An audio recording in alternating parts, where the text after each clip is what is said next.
Eh bien, comme vous le savez, nous étudions chaque semaine Oroth et nous sommes en plein dans la partie de Oroth qui s'appelle les Mahalach HaIdeot Israël, c'est-à-dire le cheminement des idées en Israël.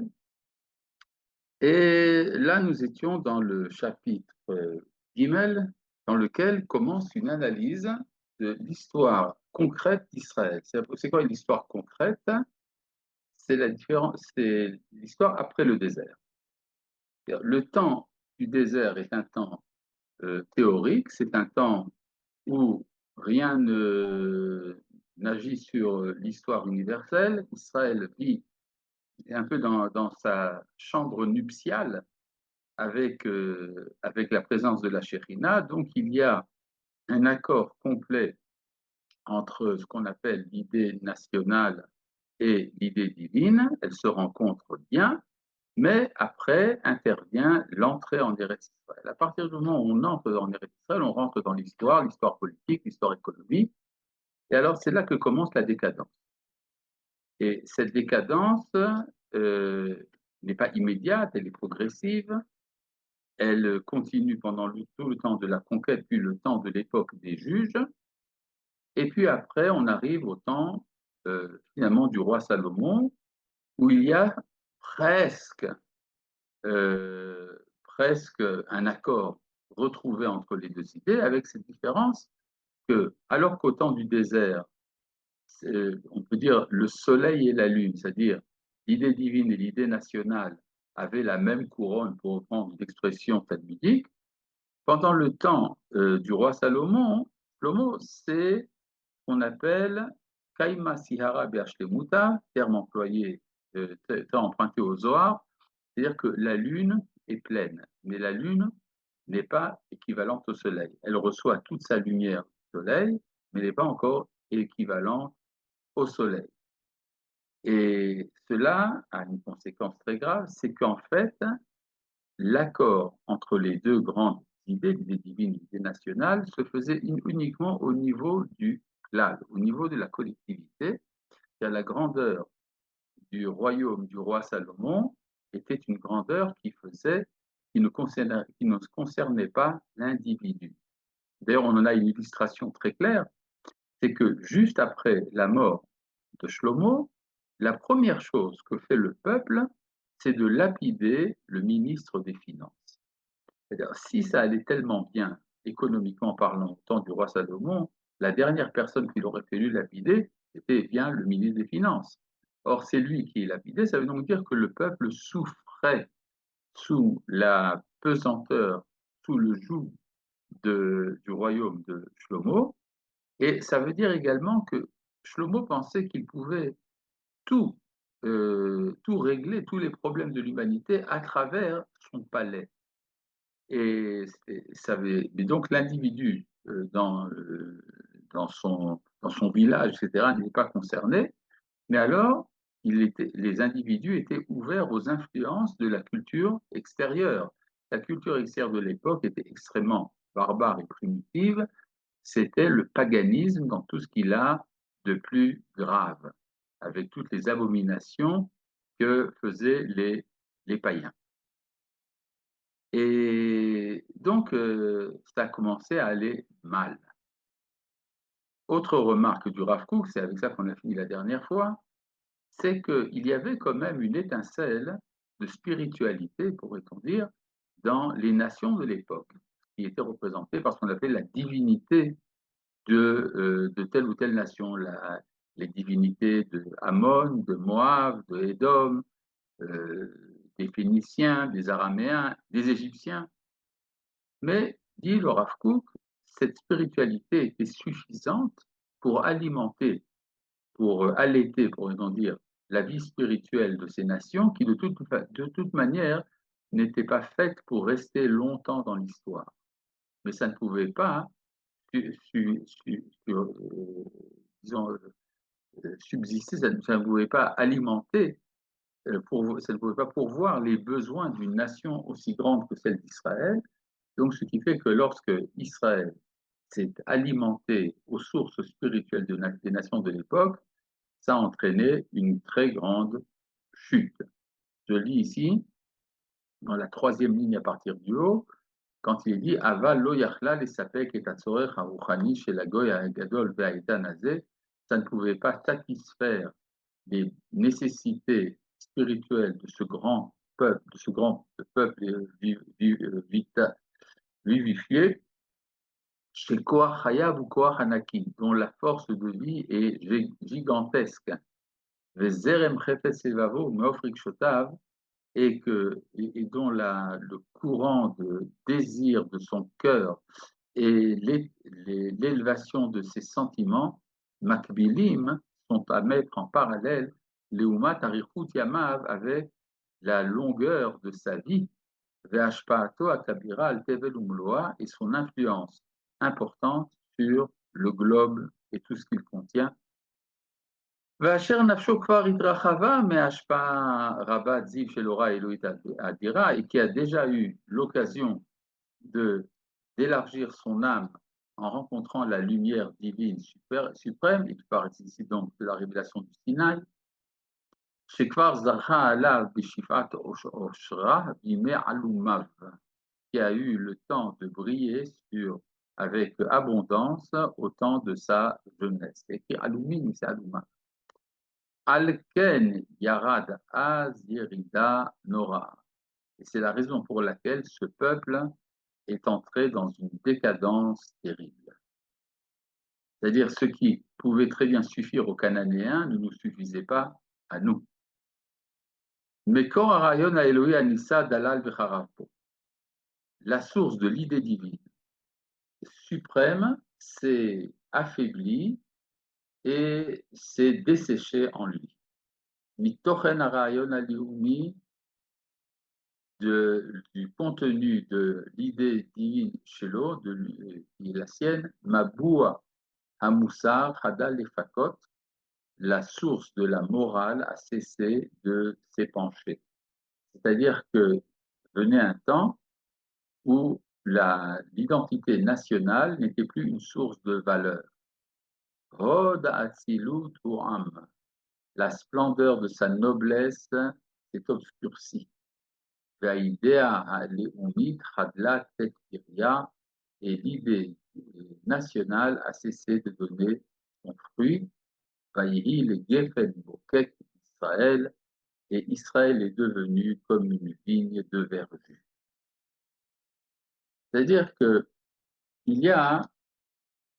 par exemple, il peut très bien y avoir dans une société organisée avec un royaume, ou en tout cas un régime politique, il peut y avoir des péchés. Ça arrive. Les individus font des péchés. Mais est-ce que la norme sociale admet le péché? Non. C'est-à-dire que dans le principe, le royaume d'Israël ou le royaume de Juda refuse l'idolâtrie, refuse l'inceste, refuse l'homicide. Et donc, même si ce phénomène existe, ça ne remet pas encore en question la légitimité morale de l'État. Mais à partir du moment où l'État lui-même devient la source des péchés, c'est là qu'il perd la légitimité de son existence. C'est ça qui a entraîné la destruction du royaume d'Israël, puis celui de Juda et du temple de Jérusalem. Avonot avotenu oridu kolkach et knesset Israël, nimrom gevurata udushata. Les péchés de nos ancêtres ont fait tellement descendre la collectivité d'Israël des hauteurs de sa puissance et de sa sainteté,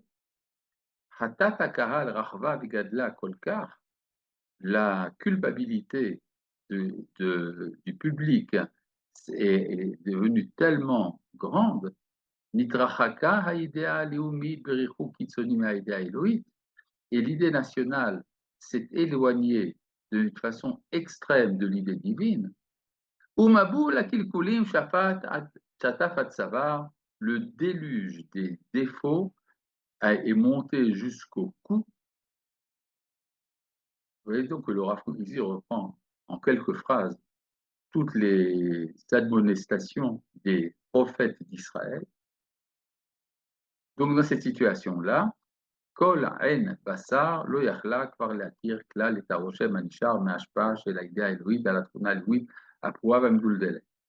C'est-à-dire, un œil de chair ne pouvait plus reconnaître la trace qui restait encore de l'influence de l'idée divine sur la caractéristique nationale dévoyée et dévitalisée.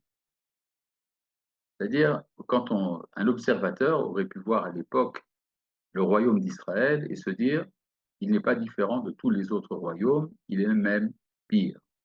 Il ressemble encore aux abominations des Cananéens.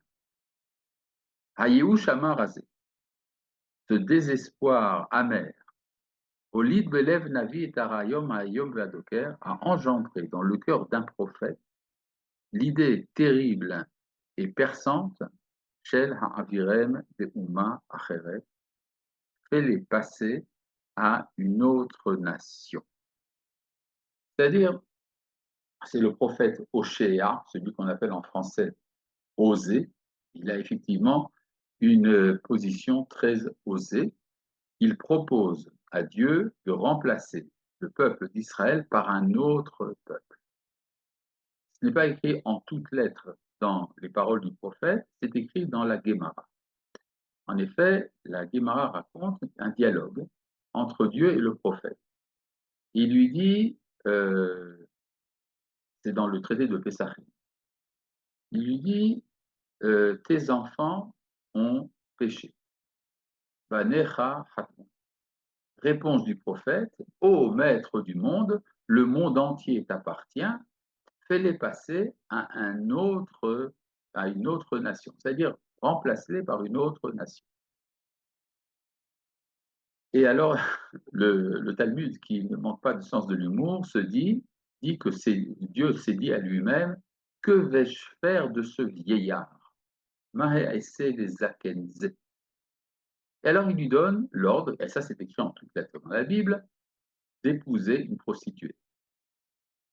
Et non seulement il épouse une prostituée, il épouse la plus grande des prostituées d'Israël de l'époque, Gomer Bativlani, dont il a des enfants. Et une fois qu'il a donc 3 enfants, 2 garçons et une fille, Dieu lui dit, mais enfin, qu'est-ce qui t'a pris? Quand moi j'ai parlé avec Moïse, il a cessé d'avoir commerce avec sa femme, et toi tu as eu 3 enfants, tu devrais la répudier. Réponse du prophète, mais j'ai des enfants et donc je ne peux pas la répudier. Réponse de Dieu qui lui dit, ah bon? Et toi, tes enfants, tu ne sais pas s'ils sont vraiment les tiens ou s'ils sont les enfants d'un autre. Et c'est comme ça que tu parles d'eux. Et moi, quand tu m'as dit de renvoyer mes enfants, les enfants d'Abraham, d'Isaac et Jacob, avec qui j'ai conclu une alliance, réponse du prophète. Alors là, à nouveau, le Talmud ne manque pas de sens de l'humour. Il dit, comme il a vu qu'il avait péché, il a commencé à demander la pitié pour lui-même. Bikesh Rachamim al Atzmo. Réponse de Dieu. Il dit, comment tu demandes la pitié pour toi au lieu de demander la pitié pour mes enfants à cause de ton discours, j'ai fait des décrets terribles contre eux. Et ça veut dire qu'en fait, le prophète a été tenté de réduire toute sa spiritualité à son individualité. Il était désespéré du, euh, euh, du devenir de la collectivité d'Israël. Et finalement, euh, le prophète change de discours et il bénit Israël. Bon. Tout ça, c'est l'arrière-plan que donne le Talmud au premier chapitre et au deuxième chapitre également du livre Oshéa, du prophète Oshéa. Là, je reviens ici, donc après la proposition infâme du prophète de changer de peuple, Az itbatea bechol miriruta hage'ara hanora. C'est alors que s'est exprimée dans toute son amertume la terrible réprimande Ha'amuka Mishéol, qui est plus profonde que l'enfer. Et là, à nouveau, le texte du prophète Rivu be'imchem rivu. disputez-vous avec votre mère, disputez-vous. Kihi lo ishti ve'anochi lo isha. Elle n'est plus ma femme et je ne suis pas son homme. C'est-à-dire, on pourrait dire que la théologie chrétienne, ici, trouverait tout à fait sa source.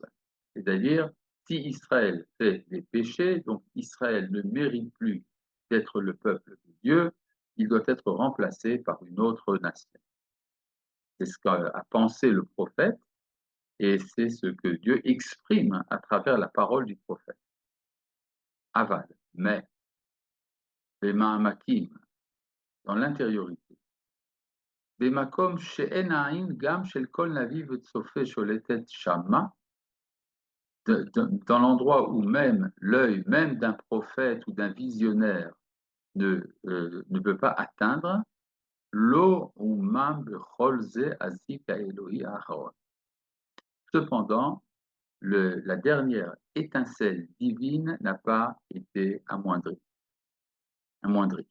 Habo'er be'ommet nishmata shel ha'uma, et qui brille, qui brûle dans la profondeur de l'âme de la nation. C'est-à-dire, malgré tout, dans les profondeurs des profondeurs de l'identité d'Israël, il reste encore quelque chose. Et ce quelque chose est une braise que l'on peut faire,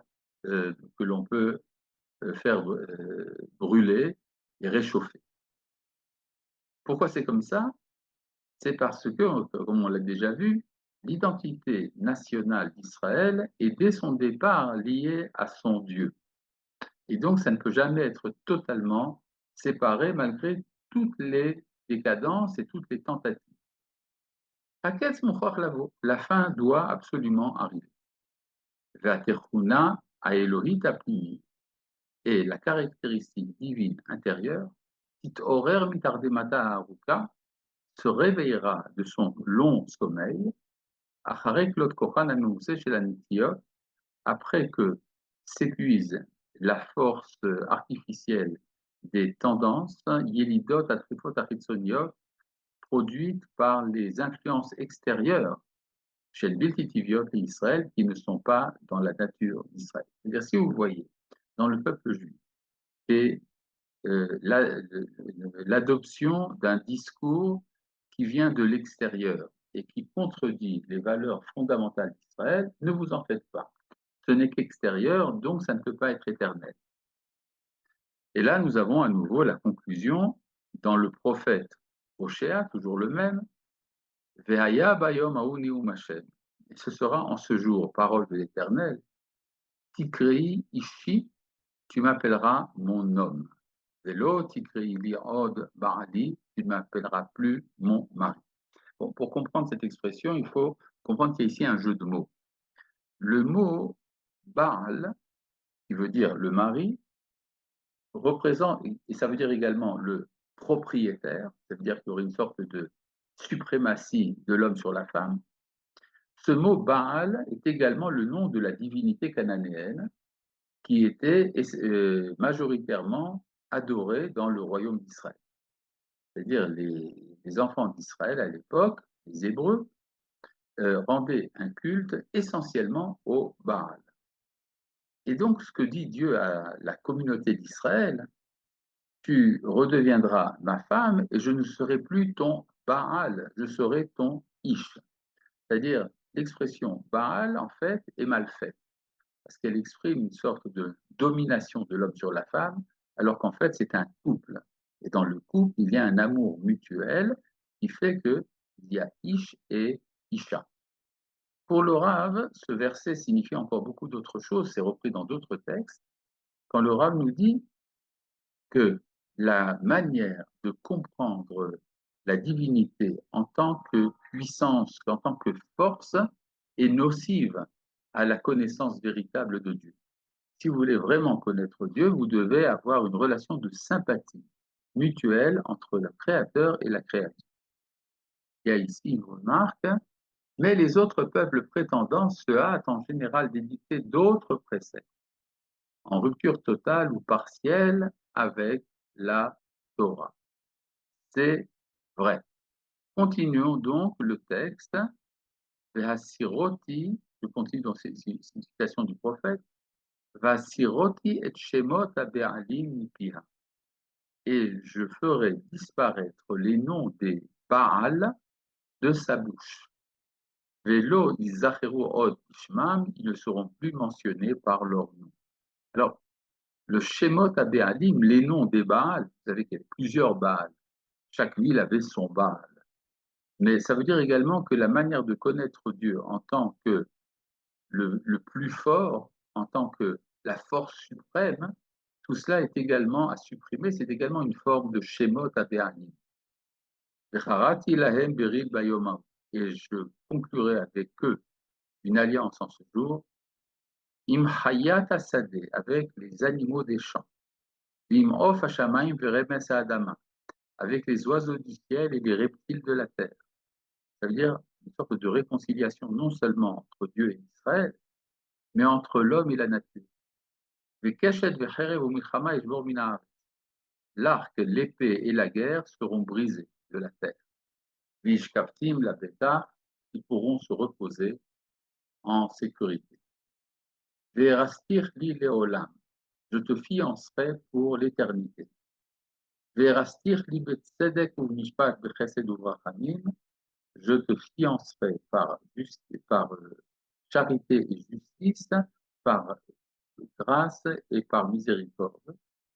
Verastir li be'emuna, et je te fiancerai par la foi, ou par la fidélité plus précisément, Veyada'at et Hachem, et tu connaîtras l'Éternel. C'est-à-dire qu'il est prévu là toute une transformation de la relation de l'homme envers Dieu, et ça s'appelle les fiançailles éternelles. Bizarre, les fiançailles ne sont pas faites pour être éternelles, les fiançailles sont faites pour préparer le mariage. Et ça veut dire qu'il y a une dimension d'amour dans les fiançailles lorsque le mariage n'est pas consommé, qui fait de ça une relation d'amour idéale. Et cela est conservé même après le mariage. C'est pour ça qu'on dit Verastir, l'île Olympe, et fiancerait pour l'éternité. Donc en fait, ce que dit le Rav Kook de manière générale, c'est que une fois Israël entré dans l'histoire, il y a une décadence de l'identité nationale, et cette décadence, finalement, arrive à des choses terribles, mais malgré tout, une étincelle de sainteté reste en permanence sous des couches de détritus, et finalement, c'est cette étincelle qui va reprendre et qui un jour amènera l'établissement d'une relation tout à fait différente entre la créature et le créateur. Jusque-là, c'était le chapitre Gimel. Nous allons passer, puisque nous avons fini le chapitre Gimel, au chapitre Dalet. Ça s'appelle Hamatzav Bagalut. La situation dans l'exil. En effet, la destruction du temple, la destruction des royaumes d'Israël et de Juda n'a pas entraîné la disparition du peuple juif. Mais cela a entraîné une transformation extrêmement profonde de son identité. Et c'est là que nous allons apprendre la manière dont le Rav Kook considère les ajouts qui nous sont arrivés par l'exil. Très intéressant de voir que c'est en exil qu'est née la religion juive. Jusqu'à présent, jusqu'au temps de l'exil, la relation entre Dieu et Israël n'est pas une relation de religion. Alors, essayons d'expliquer un peu ce que cela veut dire. La religion est un contenu spirituel qui concerne l'individu. D'une certaine manière, en écart par rapport à la société. La société est organisée sur le plan politique et la religion s'occupe de l'individu, de la béatitude, du bien-être, du bonheur, du paradis de l'individu, mais le fait étatique est en dehors de ça. Ça s'appelle la différence entre le sacré et le profane. Par contre, dans le peuple d'Israël, c'est en tant que nation qu'Israël a été choisi par Dieu, et donc on ne peut pas parler véritablement de religion. On peut parler ici d'une sorte de dynamique conjugale entre Dieu le mari et la nation d'Israël, sa femme. Mais quand cela a disparu, lorsqu'Israël s'est retrouvé en exil, loin du lieu de cette relation privilégiée qu'il peut avoir avec le Créateur, c'est alors que sont apparus d'autres éléments dans l'identité d'Israël. Et c'est de ça dont le Rav va nous parler assez longuement. Mais c'est surprenant parce que ça contredit, si vous voulez, les intuitions fondamentales de l'esprit religieux habituel. Je lis ici. Kacher sarwach Elohim et alaouma, lorsque le souffle divin a quitté la nation, ça s'appelle le départ de la Shekhinah, Be'afrida et Techunata Aleoumit Imkor Chaya, lorsqu'elle a séparé sa caisse, son caractère national, sa source de vie, Mitraïva Provat Galut. Elle a été condamnée à l'exil.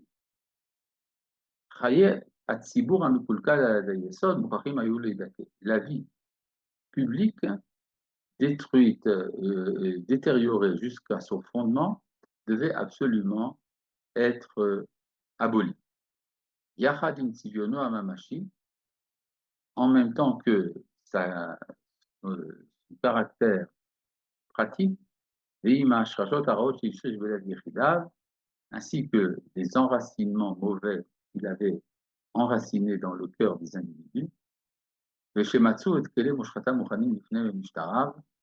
et qui ont trouvé les ustensiles de sa destruction préparés par sa vie publique, par son régime. C'est-à-dire, ce qui s'est passé, c'est que, étant donné que l'État est devenu lui-même la source de la décadence, donc l'État devait disparaître. Agalout, l'exil. Achurban apnimi, la destruction intérieure. Ve'apizo achitsoni, et la dispersion extérieure. Iktal Irsissim a fait exploser Vateabed Adayesod et détruit jusqu'au fondement et Taïdea Aleomi Tachariva, l'idée divine desséchée. Asher Zanta Mealeloea, qui s'était prostituée au-delà de son Dieu. Asher Beinatka Mishoresh Chayea, qui en se détachant de sa source de vie, de sa racine de vie, Tam'a Vinikalkela s'est souillé et s'est détérioré. Miroir Hatuma chez la cultura haïlite, le rôle Keshafea, à cause du souffle d'impureté de la culture païenne et de tous ses maléfices. Geon Israël Arto Naflo Shamayim Eretz. La gloire d'Israël et sa splendeur sont tombées du ciel vers la terre. C'est-à-dire, si je reprends ici l'image kabbalistique, comme quoi l'idée divine et l'idée nationale seraient les séphirot, Tiferet et Malchut, correspondent au ciel et à la terre, c'est comme si on disait la grandeur d'Israël n'a plus de relation avec le divin, elle est tombée au sol. Alors, dans ce cas-là, ça aurait entraîné la disparition du peuple d'Israël de l'histoire.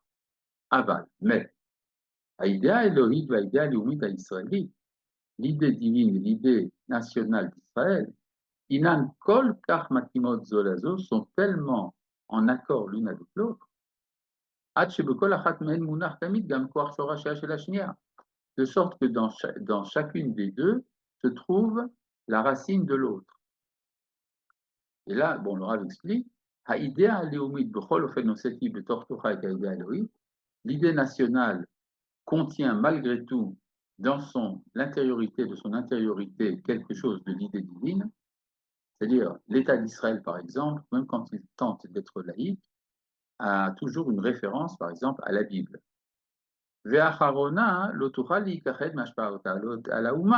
Et cette dernière, c'est-à-dire l'idée divine, ne peut pas nier son influence sur cette nation, qui est le lieu de sa résidence dans l'étendue de l'histoire générale. C'est-à-dire, Dieu ne peut pas nier que dans l'histoire, il est apparu à travers ce peuple. Alken techaye bezotsura game taregesh aleumi. C'est pour cela que l'idée divine continue à vivifier d'une certaine manière le sentiment national, afilu b'matzav hayoter yaoud v'kehe, même dans la situation la plus basse et la plus obscure. Ve'en makom le'hashpa'ata shel ha'idea Elohit ala leumit, étant donné qu'il n'y avait pas de lieu pour recevoir l'influence de l'idée divine sur l'idée nationale, après que ce soit souillé la majorité des forces de cette dernière, et qui sont devenus les sarments décadents d'une vigne étrangère. Et se sont également après détruits jusqu'au fondement. C'est alors que l'idée divine s'est retirée de Chol Yemei Galout pendant tout le temps de l'exil, Baken, Akatan, Ve'adal, dans le nid petit et faible, Bemikdash Me'at, dans un résidu de temple, chez Bebaté Kenesiot ou Baté Midrashot, dans les synagogues et les maisons d'études. Ve'chaye Abayit Ve'amishpacha, dans la vie de la maison et de la famille, à Théorim, dans leur pureté. Virishme Shmirat Dat et Torah, dans les traces qui restaient à travers l'observance de la religion et de la Torah. Et ce que dit ici le Rav, c'est que l'exil a créé quelque chose de nouveau, la religion.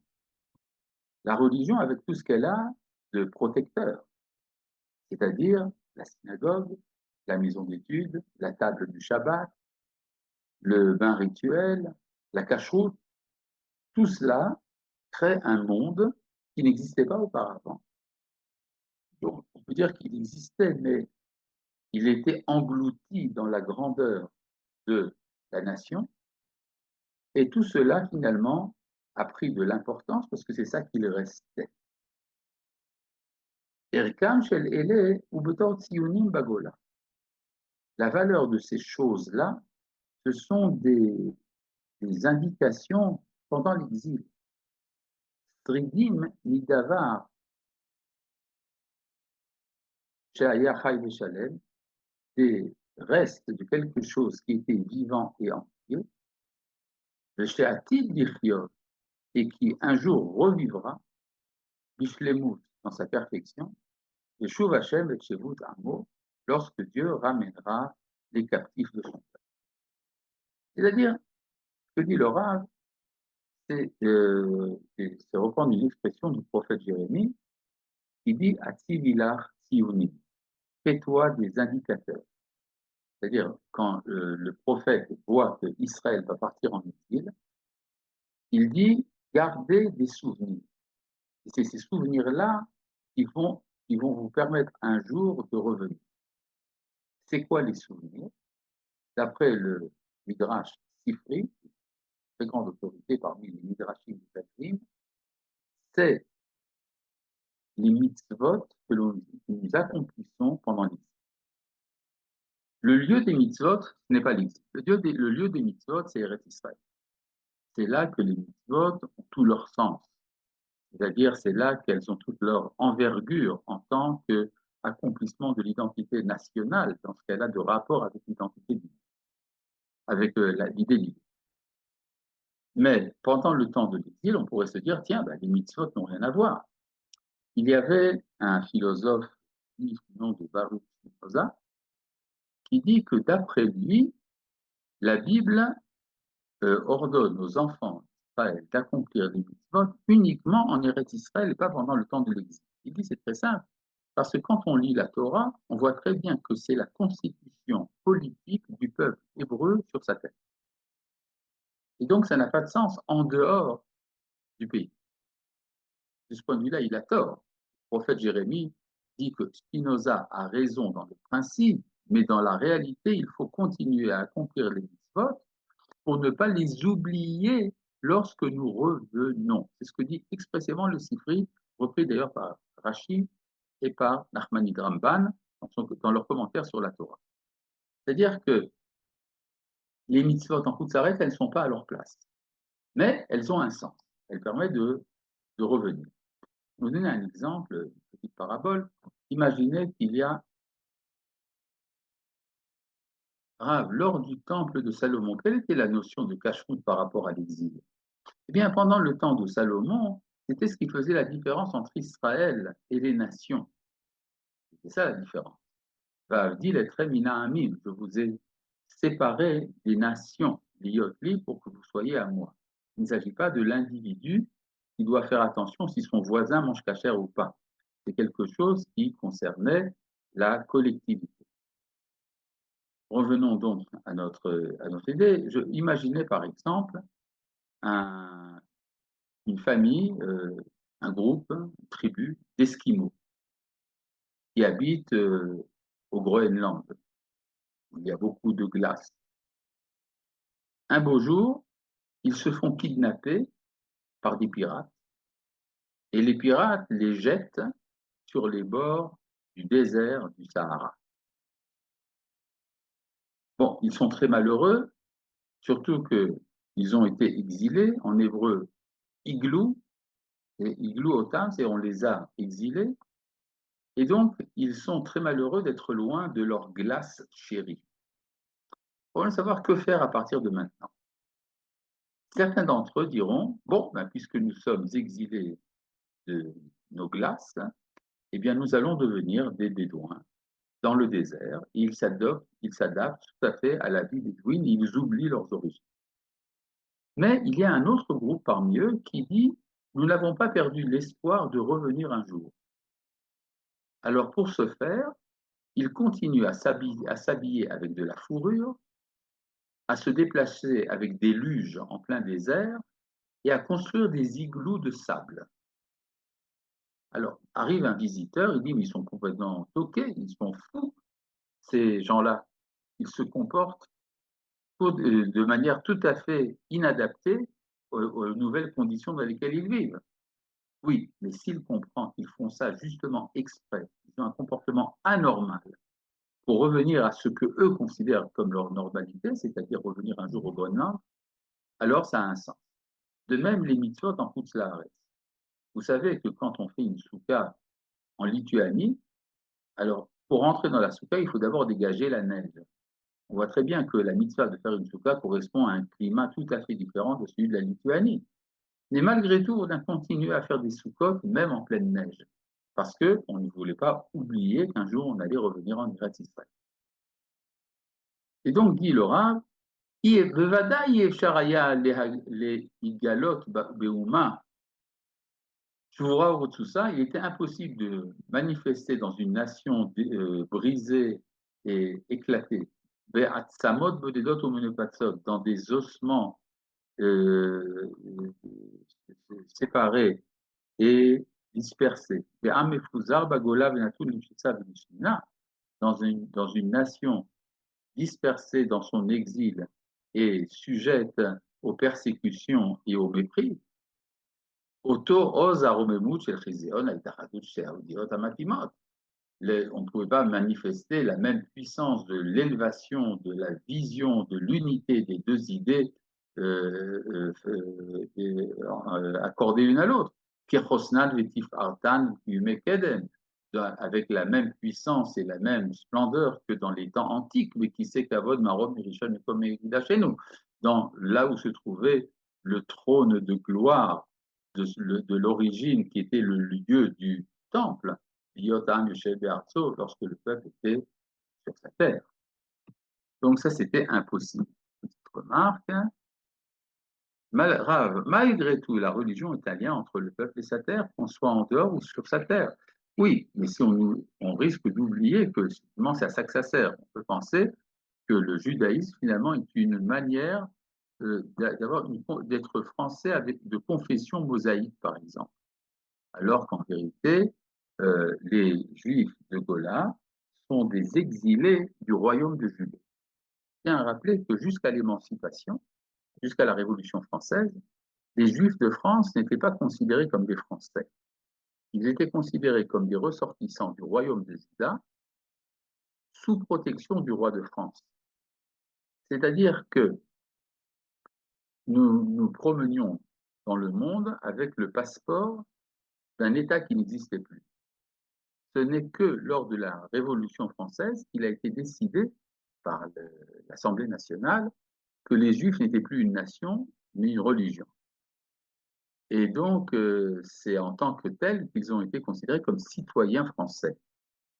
Ça veut dire que il vient un moment où on peut imaginer que le judaïsme est une religion. Et quand on parle maintenant du retour d'Israël à sa terre, brusquement, les religieux se disent, oui, mais qu'est-ce que c'est ces inventions d'Israël comme étant une nation? Donc, se dit le Rav Kook, il ne pouvait pas y avoir la même puissance de vie qu'à l'époque qu'à l'époque où Israël était sur sa terre. Vous avez remarqué qu'au passage, le Rav Kook a employé l'expression d'ossements dispersés. Où est-ce qu'il a pris ça? Il a pris ça du prophète Ézéchiel. Le prophète Ézéchiel a une vision dans laquelle il voit une plaine remplie d'ossements desséchés. Et Dieu lui dit, tu sais ce que c'est ces ossements? C'est l'ensemble de l'assemblée d'Israël. Kol Bet Israël Hema. Et cette assemblée se dit, nos ossements sont desséchés, nous avons perdu tout espoir, ils ne pourront pas revenir. Avda Tikvaten. D'ailleurs, c'est de là qu'est venue l'expression dans l'hymne national Hatikva, Odlo Avda Tikvaten. C'est-à-dire notre espoir n'est pas perdu. Donc, c'est ce que dit le Rav ici, c'est que Israël, dans le temps de l'exil, arrive au plus bas du niveau d'existence qu'il est possible pour une nation, c'est d'être des ossements desséchés et dispersés. Et là, mais cependant,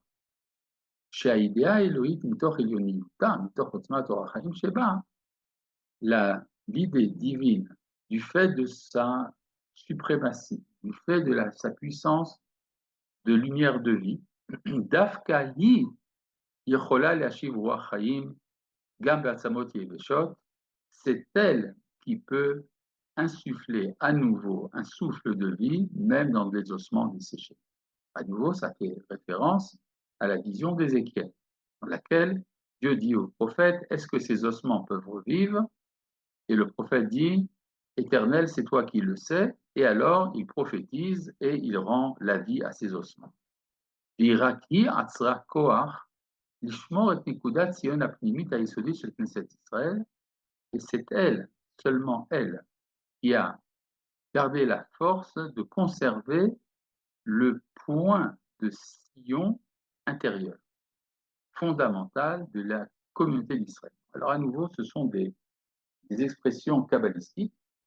Pour la Kabbale, il y a une situation où ce qu'on appelle la malchoute, c'est-à-dire ce qui est le fondement de l'identité nationale d'Israël, disparaît presque entièrement, mais il en reste un petit point.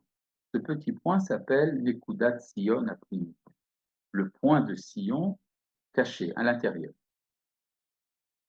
Et ça, c'est identifié également par le Maharal de Prague avec le personnage de notre mère Rachel. Rachel pleure pour ses enfants. Rachel Bevaka Albanea, expression du prophète Jérémie, lors de la destruction du temple, il entend une voix qui est la voix de Rachel, notre mère, qui se lamente et qui espère le retour de ses enfants. Et cette espérance, c'est ça qui fait que un jour les enfants reviendront, les pleurs de Rachel. À ce propos, je dois vous raconter une histoire, celle de Max Nordau. Max Nordau, qui était un ami de Théodore Herzl, qui a été également son adjoint à la tête de l'organisation sioniste mondiale, raconte comment est-ce qu'il est arrivé au sionisme. Il était lui-même très assimilé, il était médecin à Vienne, il avait même épousé une non-juive, et un jour arrive chez lui une petite fille juive pour se faire soigner. Et comme cette petite fille étudie dans une école juive, il lui demande qu'est-ce que vous avez appris aujourd'hui à l'école.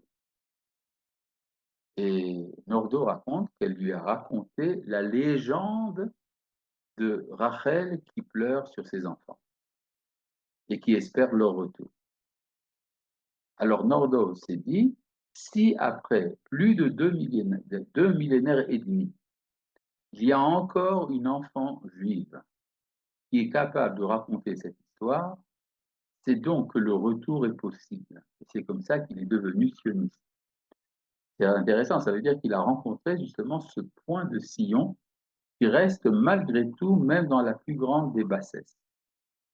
Ah donc, c'est l'idée divine qui a été capable d'alimenter, d'enflammer à nouveau cette étincelle.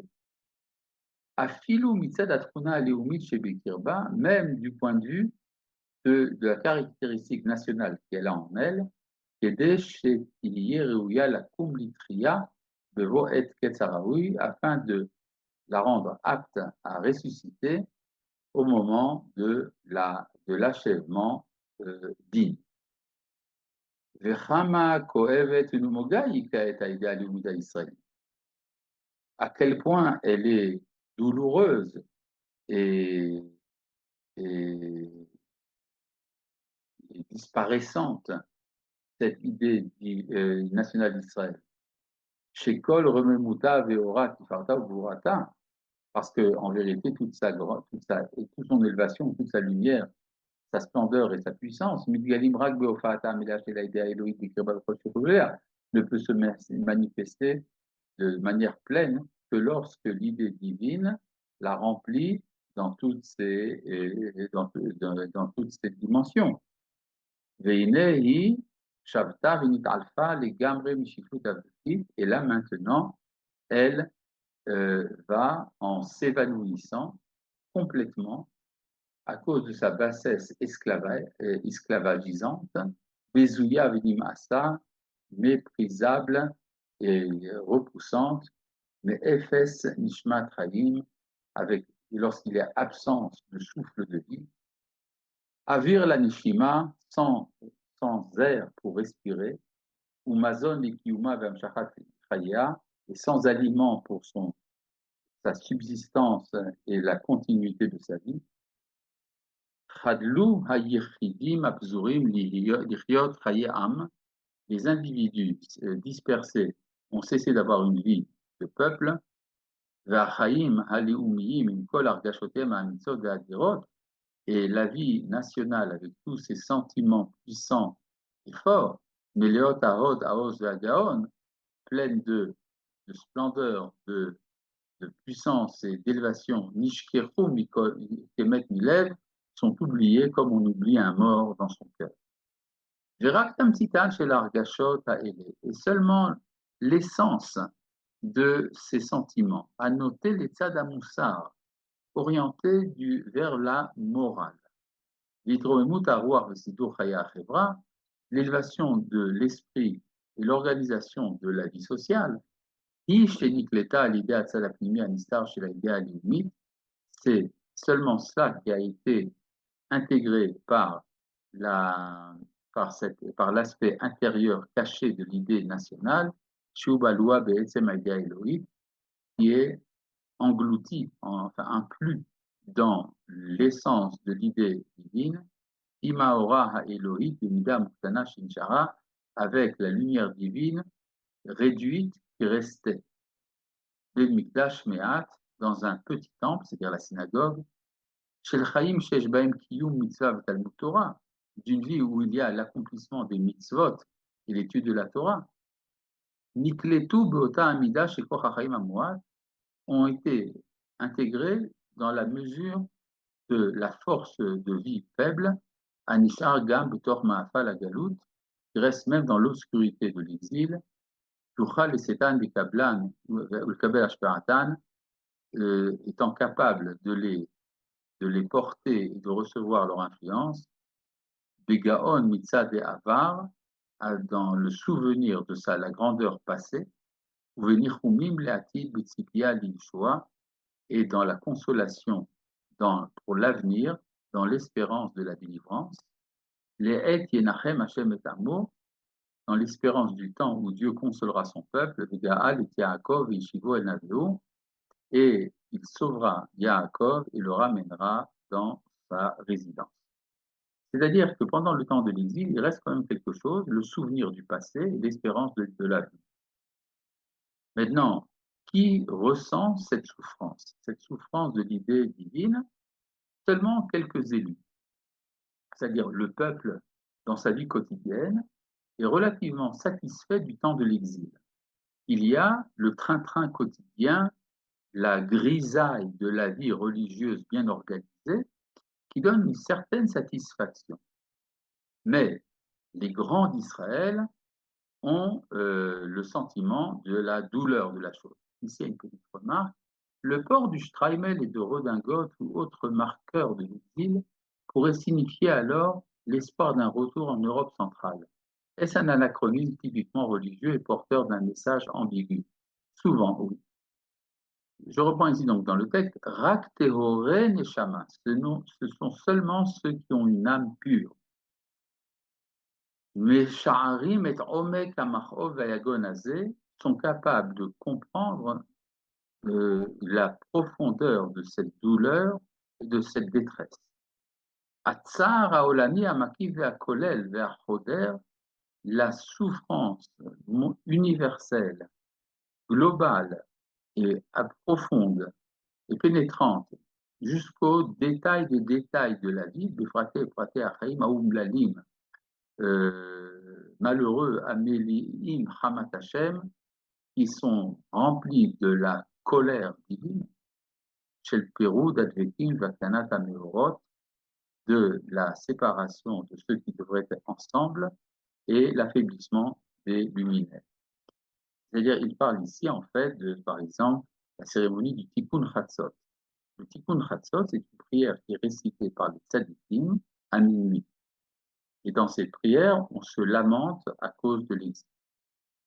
Omnam haïdea Elohim. Cependant, l'idée divine. Mais en la makom etan b'achavata shel idea Elohimit ha'israélite après gilotam b'korban hamikdash. Cette idée divine, alors qu'elle n'avait pas de lieu d'atterrissage dans le terrain de l'idée nationale d'Israël après l'exil du peuple et la destruction du temple,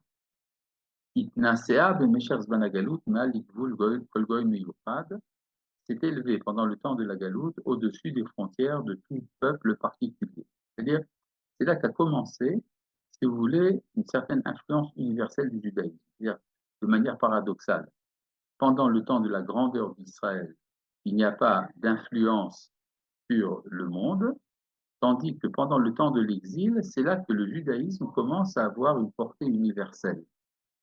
C'est-à-dire que, étant donné que l'idée divine n'avait pas où se reposer, puisqu'il n'y avait plus d'identité nationale véritablement vivante, cette identité a commencé, l'idée divine a commencé à être diffusée dans le monde.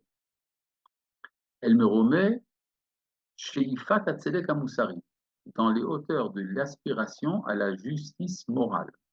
Hamada Hayuni Vaserel Anaki, la science théorique et la raison pure. La sagesse immanente et abstraite. Et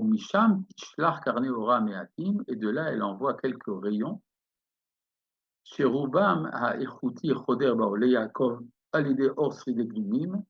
Dont la majorité qualitative pénètre les tentes de Jacob avec l'aide de la lumière de ce qui restait du temps antique, à l'idée Plétat Moreshet Torah, avec ce qui restait de la tradition de la Torah, Veshiure Ashpat Anivoa Veroach HaKodesh, les restes de l'influence de la prophétie et de l'Esprit Saint, Veorot Pezurim Tafitz Povesham Ben Sridim Yechidim Dorshe Elohim, et elle envoie quelques lumières éparses par-ci et par-là, parmi ceux qui continuent d'être des individus qui recherchent Dieu, Meiré Emet Vatzedek, empressés de vérité et de justice, chez Bechol Am Velashon, qu'on trouve dans toutes les nations, tous les langages.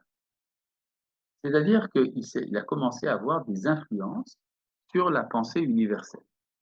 Bedar Kazo, Asa et Achizayon chez la Teuda israélienne. Et c'est par cette manière d'être qu'elle a créé la vision de la mission d'Israël. Chez Nitzra et Kol Minatzreha Bisoda Ikari, qui a vaincu tous ses vainqueurs dans leur fondement principal. Sauf, en fin de compte, Dikra million elevavot, elle a purifié des millions de cœurs. Les Afia Ruach Hadasha Begoyim Mamlachot, pour envoyer un souffle nouveau parmi les nations et les empires. Et Figa Arbe et Drishat Adam Haïlidi, et a fait disparaître beaucoup la méchanceté de l'homme païen. C'est-à-dire, on pourrait dire, tiens, ben voilà, il y a le christianisme, il y a l'islam, il y a la philosophie, tout cela vient d'Israël, c'est très bien. Avalozot Amargea, mais en vérité, tout cela est insuffisant. Ashpa, Klusha, Shelimrat, Amusar, Halasha, Venenaka. L'influence faible de l'affirmation morale dans sa faiblesse, Ve'enla Ma'amad Meromam, Rishmi Bechaya Mumshala, sans qu'elle ait sa place de manière officielle dans la vie d'un peuple et d'un gouvernement, chez l'Ofat, Ashpata, chez l'Aïga et Shela, à travers la manifestation de son influence sur l'idée, sur son idée nationale, dans toute sa hauteur, qu'est-ce que cela vaut? C'est-à-dire, il peut avoir un discours moral, mais le monde politique, lui, reste dans sa bassesse. C'est ce que disait Nachmanide dans la disputation de Barcelone contre ses opposants chrétiens. Il disait, depuis que le christianisme s'est développé dans le monde, il y a plus de 100 versets qu'avant. Et est-ce que les chevaliers pourront supporter cette idée de ne plus apprendre la guerre? Atzlalim, Agassim, Amivim, Risha, Vituma, les ombres grossières qui amènent la méchanceté et l'impureté, Miklavim, Hem, Imorote, Amifuzarim, Shelaga Elohim, se mélange avec les lumières éparses de l'idée divine, Diota Mishotetet Baliumim, lorsqu'elle fait son chemin parmi les nations.